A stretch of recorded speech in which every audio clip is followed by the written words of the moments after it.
Hi, welcome to Garden City Church KL Online. We hope this message equips you and gives you encouragement to live out your faith boldly and practically. If you want to learn more about our church, visit our website at www.gardencitykl.com or click the link in the description below. Well, good morning to all of you, and welcome to Garden City. We're so glad that you have made your way here this morning. If you have ever been with us before, I've mentioned in the past that I previously worked at this little restaurant in the U.S. called Chick-fil-A, which is known for their chicken sandwiches. They are delicious. Now, unfortunately, there are no Chick-fil-A's here in Malaysia, but there is one that just opened up in Singapore. And so I think if you've ever been there, you are very grateful for that. I know that I am. Where I'm from, people call Chick-fil-A God's chicken. Now, I'm not saying that that's true, but I'm also not saying that it's not true. See, Chick-fil-A has some really great food. And also, Chick-fil-A is known for having really great hospitality. And good food plus quick service makes for good business. I'm talking multi-million ringgit operation. And as business grows, as business is booming, it's good to check in every once in a while to make sure that everyone on the team is aligned on what is most important so that we can continue on in the work that we're trying to do. And our owner at the time knew that, which is why at one point he called a store-wide staff meeting to ask us, what is the number one reason why people keep coming back to our store? Which is a great question. He got a lot of blank stares, but it is a really good question. It's worth asking. It's worth considering. I mean, there was a lot of teenagers at the time, and the boss, you don't want to get the wrong answer here. But out of the nervous silence, our confident HR director says at the time, because of our culture of excellence and our superior hospitality. And the owner says, no, that's not why people come. No, people come to Chick-fil-A because we make a really good chicken sandwich. Like, that's the number one reason why people come. The food is great. And the point he was trying to make was a matter of priorities. Like, good culture, amazing service, those things are great, but without a great product, people aren't going to come back. See, if we're not focused on keeping first things first, it doesn't matter how well we do second things. If you put second things first, you lose everything else. And man, there's a lesson for us in that. I mean, what would you say comes first in your life? What gets priority above everything else? And listen, you can't put first things first if, like our HR director at the time, you don't know what's most important. Well, over the past few weeks, we've been following the life of Abraham and asking ourselves why God has given us such incredible blessings here at Garden City. And what does God want us to do with these blessings? Well, we know that it's not so that we can sit back and relax and do nothing with them. No, He wants our lives to be a living sacrifice that we offer up to Him. But as we do that, it's helpful every once in a while for us to make sure that we have our priorities in order. And so if you have a Bible, we're going to be in Genesis 13 this morning. We'll have this on the screen for you as well. This morning we are going to compare the priorities of Lot and Abram and see how their priorities shape not just their decisions, but it shaped their lives. Genesis 13, verse 1. So Abram went up from Egypt, he and his wife and all that he had, and Lot with him, into the Negeb. Now the Negeb was part of the land of promise that God had made to Abram. And we see back in Genesis 12 that after there's a famine that hits and he goes down into the land of Egypt, Abram is now returning back to the same place that God had led him to before. In some ways, this was like the start of a new chapter in his life. Maybe that's how some of you feel coming after Chinese New Year. Feel like it's a time to reset. But more than just a fresh start, what we really need is a return to God. Or maybe for some of us, we need to go to God for the first time. Now, if you remember, Abram's time in Egypt was a major failure. But his failure wasn't that he made bad career choices or that he was irresponsible with his money. His failure was that he didn't trust God would do everything that he promised. The funny thing is, despite Abram's failure, God still blessed him. Verse 2, Now, Abram was very rich in livestock, in silver and in gold. And he journeyed on from the Negeb as far as Bethel to the place where his tent had been at the beginning, between Bethel and Ai, to the place where he had made an altar at the first. And there Abram called upon the name of the Lord. Now, names and places in the Bible can be hard for us sometimes because we don't have any reference to them. We're not sure, where are these places? What does this even mean? But I think the point is that it was significant for Abram. This was a significant place for him. See, Abram went down into Egypt, but now he's coming back up. And one of the first things he does is go back to the place where his journey with God first started. And this is an important question that gets brought up for anyone who wants a life with God. What do you do when you fail God? What do you do when you fail God? Martin Luther, the reformer, famously said the Christian life should be a life of repentance, which is probably why he also said progress in the Christian life is always to begin again. To begin again. That's what Abram did. He went back to the last place where his faith was strongest, and he called upon the name of the Lord. Now, if we back up in the biblical story for a second here, at the beginning of the Bible, the first sin that pushed Adam and Eve out of the garden was grasping to control what they should have left in God's hands. And Abram, we see here, back in Genesis 12, he's got the same problem going on in his heart. The same thing. He's trying to grasp for control rather than trusting the Lord. So what does he do? He calls upon the name of the Lord. He brings his confession to him. He rededicates his life to God. He begins again. Verse 5. And Lot, who went with Abram, also had flocks and herds and tents, so that the land could not support both of them dwelling together. For their possessions were so great that they could not dwell together. And there was strife between the herdsmen of Abram's livestock and the herdsmen of Lot's livestock. At that time, the Canaanites and the Perizzites were dwelling in the land. Then Abram said to Lot, "Let there be no strife between you and me, and between your herdsmen and my herdsmen, for we are kinsmen. Is not the whole land before you? Separate yourself from me. If you take the left hand, then I will go to the right. Or if you take the right hand, then I will go to the left." Now, Abram and Lot are both ambitious men, and so far, from what we know of them, things have generally worked out in their life. Yeah, they've had some bumps along the way, but generally things are going all right. I mean, they have an abundance of resources, a ton of land to work with, which means incredible opportunity. Now, if you think about it, you look at Abram up to this point, Abram has already made some pretty weird life choices. And let's face it, I mean, some decisions just don't make that much sense apart from God at work in your life. In Abram's life, Abram left his family and inheritance behind to follow God to a place he didn't know where, to raise a child that he didn't have. Now, with all due respect to Abram, but that just sounds crazy. Why would he give all that up for what he does not have? And who knows if he'll ever get it? Yeah, I remember when I first told my family that we were going to move to Malaysia. They were initially excited for us. Like, oh, you're going on an adventure. Then when it became clear that we were actually moving, the whole nature of the conversation changed. I remember my last Christmas in the States, one of my family members asked what we wanted them to get the kids for Christmas. And I said, well, I want you to get them luggage because they need luggage to move. And that's when the real questions started to come out. Like, I just don't understand what you guys are doing with your lives. Like, why are you doing this? Like, tell me, what's the deal? Why would you leave all these things behind and move to this new place?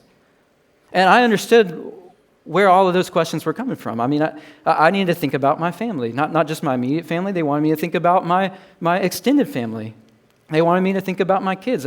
Was this a good career choice for me? They didn't know. But see, sometimes God makes our path so clear that to not follow him would be disobedience. And I would much rather have the values of heaven than do what makes the most earthly sense. And so that's what we did. Abram was learning the same thing. And so when conflict comes, he makes another crazy decision. See, in this case, Abram's the older one. He's richer. He's the recipient of God's promise. He has every right to go to Lot in this moment and to say, this is my land. You should just get lost. Go find your own. But instead, he says, we're family. And he says, there's more than enough land for the both of us. Lot, why don't you make the first choice? Which part of the land do you want?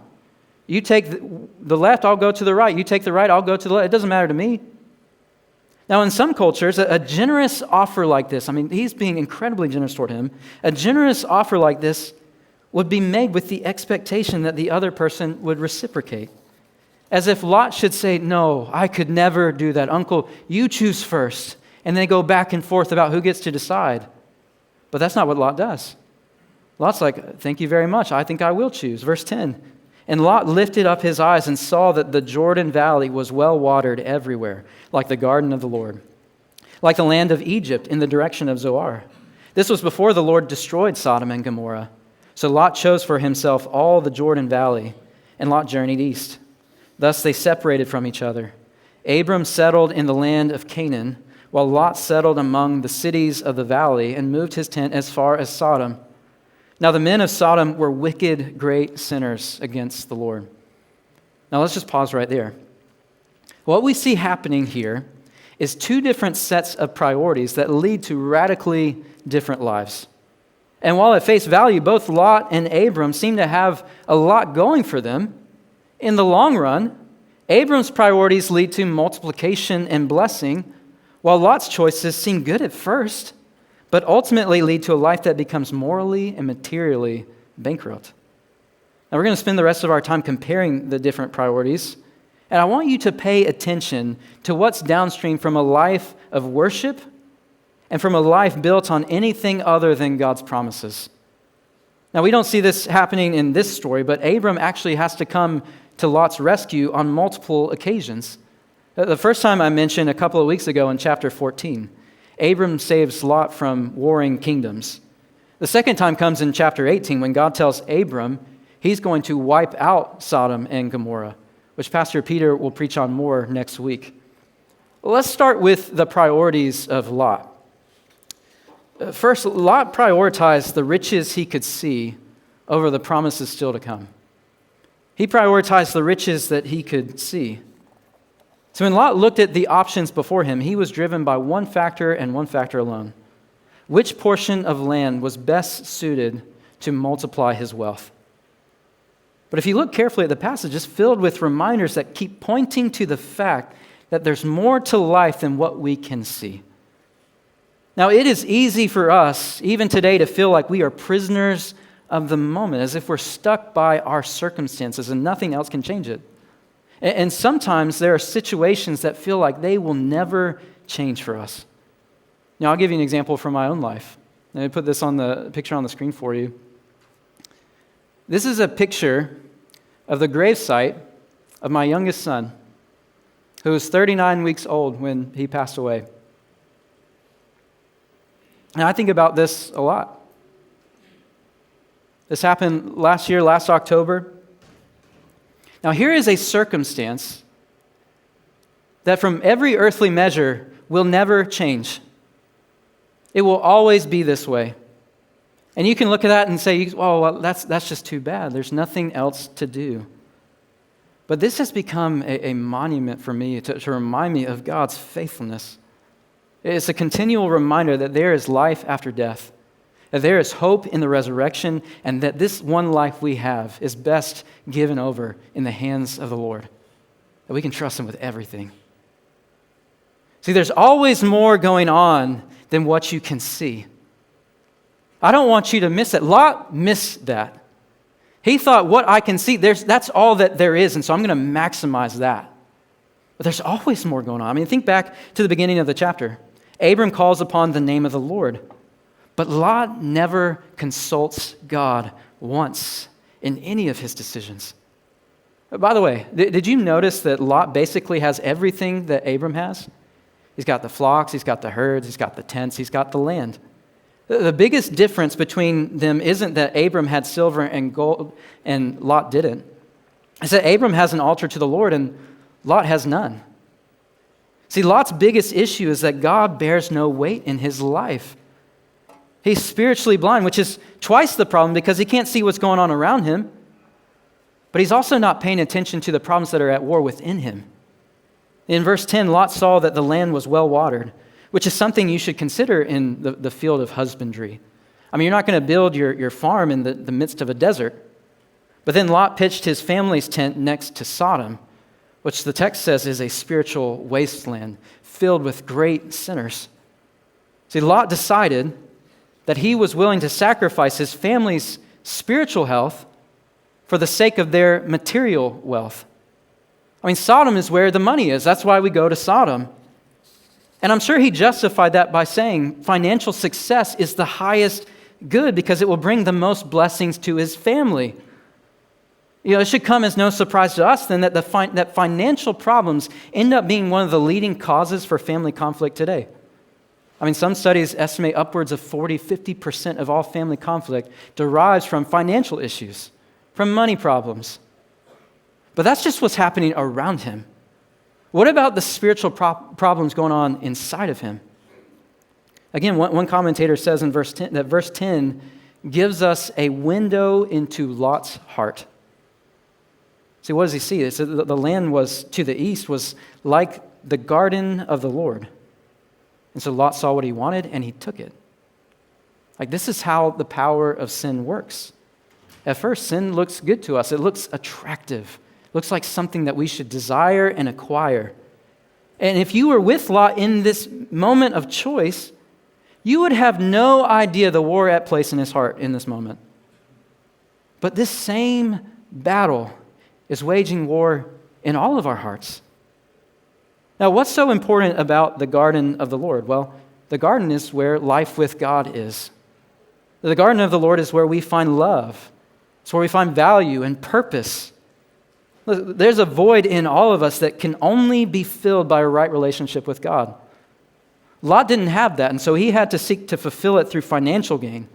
And he was willing to sacrifice anything at the altar of success to get it, whatever it took. Now, what's downstream from a life that's devoid of God?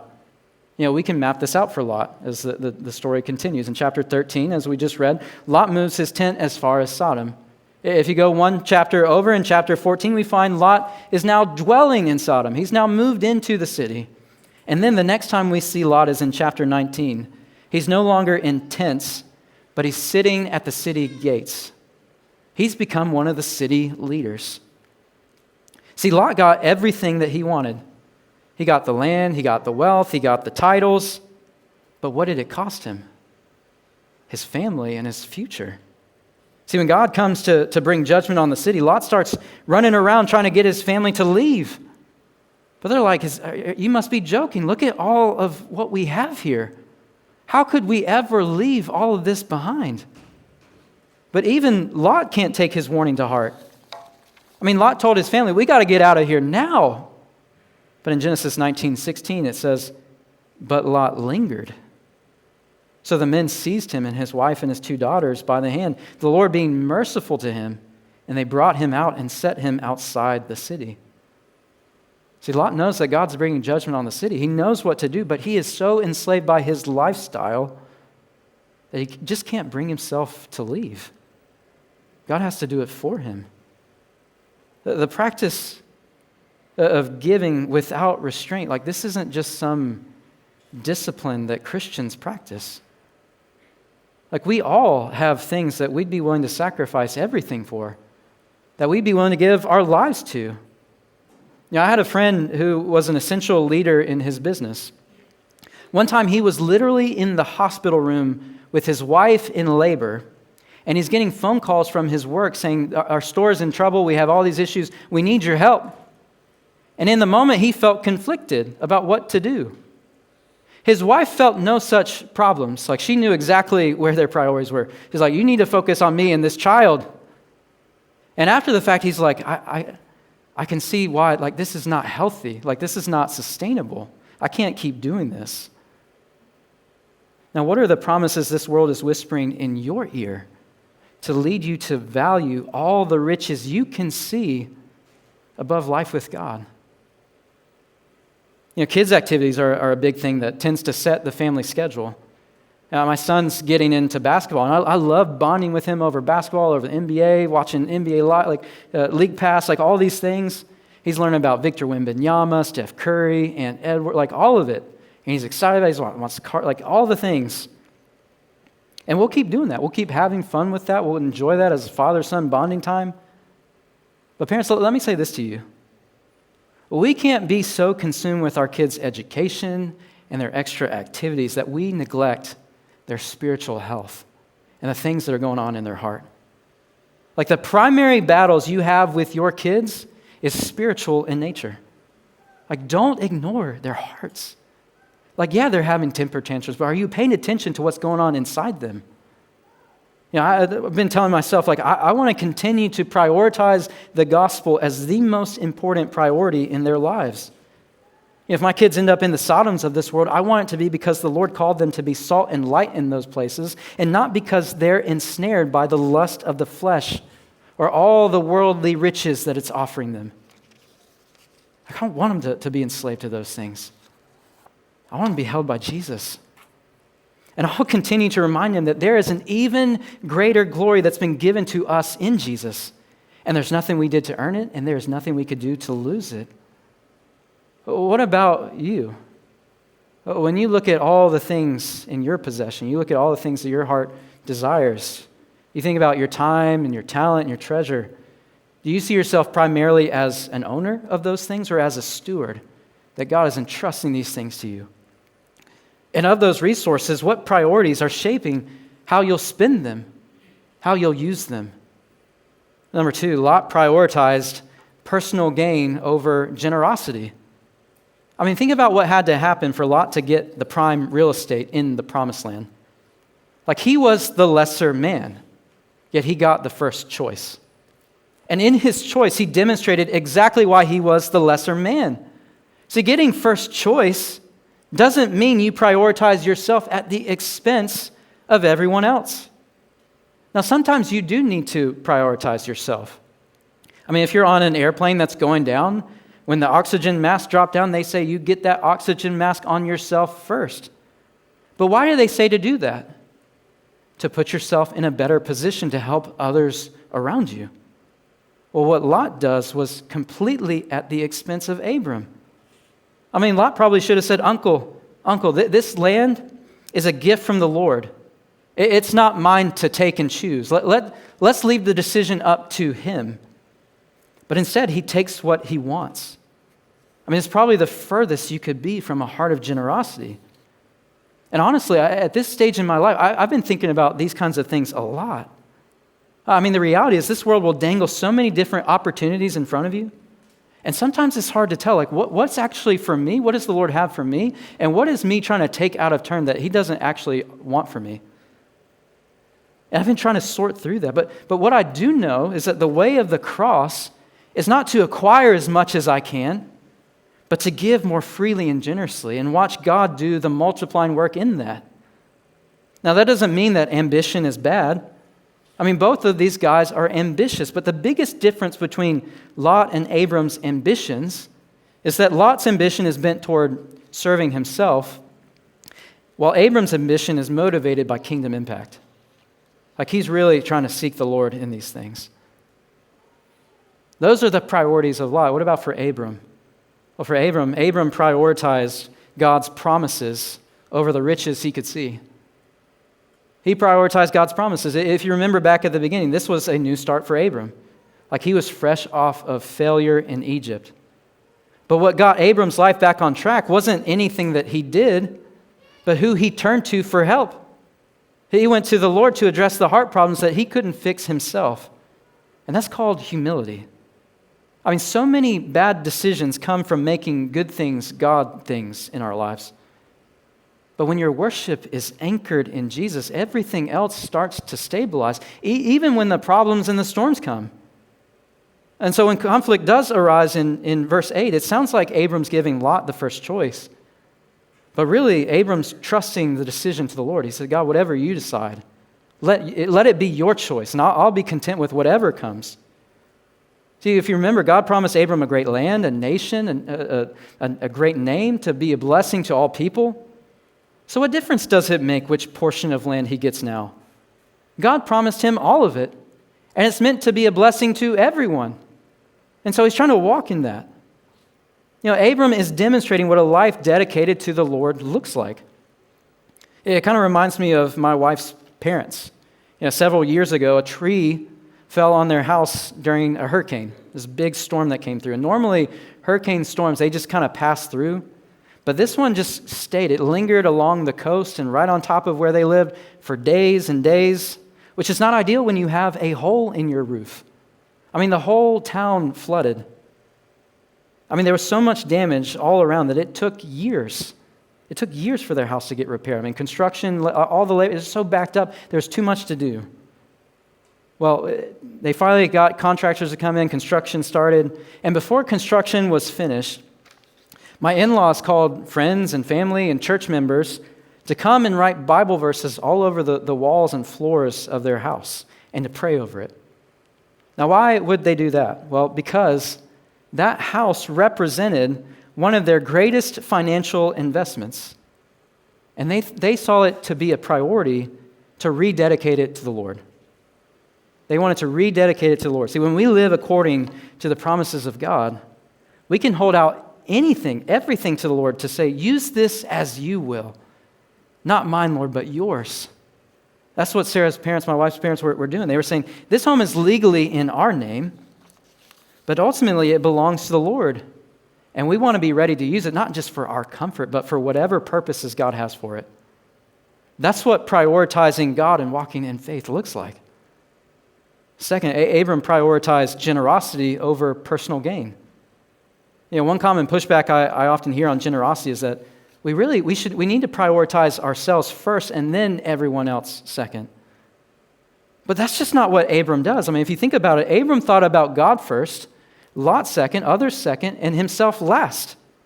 Now, we're not called to give more than what we have, and our giving shouldn't put us in a deficit where we need to go and seek out the help of others. But Abram doesn't give from the excess of his leftovers. His generosity starts with his first and best. And what does that say about Abram? Do you think that he was irresponsible in the way he gave to Lot? Should he have waited until he got what he wanted first and then give to Lot second? See, giving God our first and best is one way we show that we trust him with our lives, that we are really putting our weight on him in everything. Now, when was the last time you honestly checked your heart on that? Thinking about your giving, where your money's going. If giving God your first and best, that feels risky, or maybe it feels uncomfortable for you, that may reveal what you're actually putting your trust in. Or let me ask it another way. Do your spending habits show that you're living for eternity, or that you're living for whatever this world has to offer you right now?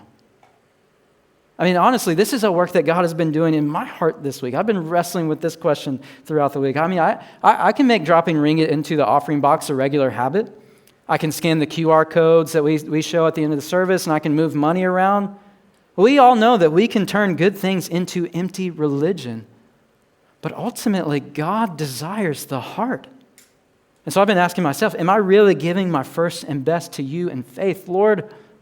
Or am I just checking off a religious box and just trying to push that concern or that stress as far away as possible? Do I really trust you? Abram's generosity is sacrificial and premeditated.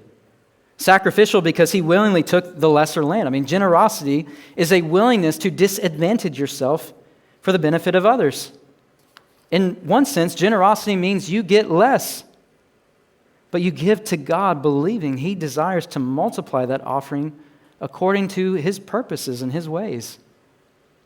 Abram's generosity is also premeditated. Like he planned to do it in advance. Like Abram didn't wait until he got the job that he wanted, that had the better pay, before he started giving to God. He didn't wait until he was reaping the fruit of the land before he decided to be generous. No, he decided in advance. There was a girl in my student ministry years ago, back in the States, my church in the States, who started giving to the church when she was still a high school student. Every month, she'd give different dollar amounts. And if your value system matches more of the way of the world, then you'd think that her gift was relatively insignificant because it really didn't do that much for the bottom line. What was she doing?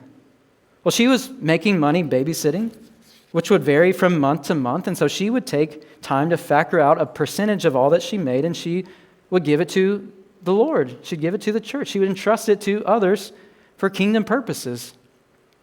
Now, here's a teenager who gave to God when she had little. What do you think she's going to do when she has much? But even more important than that, what's God doing in her heart? Who is she saying actually has control of her heart? See, giving your first and best to God can be uncomfortable because trusting Him can feel so unnatural to us. Like we can say with our mouths that we trust Him, and then with all the other things we show that we don't. But think about how God grew the faith of Abram. I mean, it was up and down. Like he walked through failures and successes. I mean, God eventually brings him to a place to say, give up what you love most to me with your son. And he gets up and he does it. Why? Because he's learned that God will provide everything that He's promised. God will do everything that He has said that He will do. And we can trust Him in that. And so it's important. Abram knew what God said. And he followed. That's why at the end of the chapter, God takes Abram up to look out at all the land, and He reaffirms the promise. In verse 14, the Lord said to Abram, after Lot had separated from him, lift up your eyes and look from the place where you are, northward and southward and eastward and westward. For all the land that you see, I will give to you and to your offspring forever. I will make your offspring as the dust of the earth, so that if one can count the dust of the earth, your offspring also can be counted. Arise, walk through the length and the breadth of the land, for I will give it to you. So Abram moved his tent and came and settled by the oaks of Mamre, which are at Hebron. And there he built an altar to the Lord. Now think about this. Lot pitches his tent near Sodom and becomes gripped by the world of Sodom. Abram pitches his tent by the altar of the Lord, and he ends up being gripped by the Lord. Which set of values would you say is closer to your own? The values of Lot or the values of Abram? See, worshiping God becomes the anchor of Abram's life, and God multiplied him. Now, what's downstream from a life that prioritizes God? Well, by faith, Abram got everything God wanted. He got everything that God promised.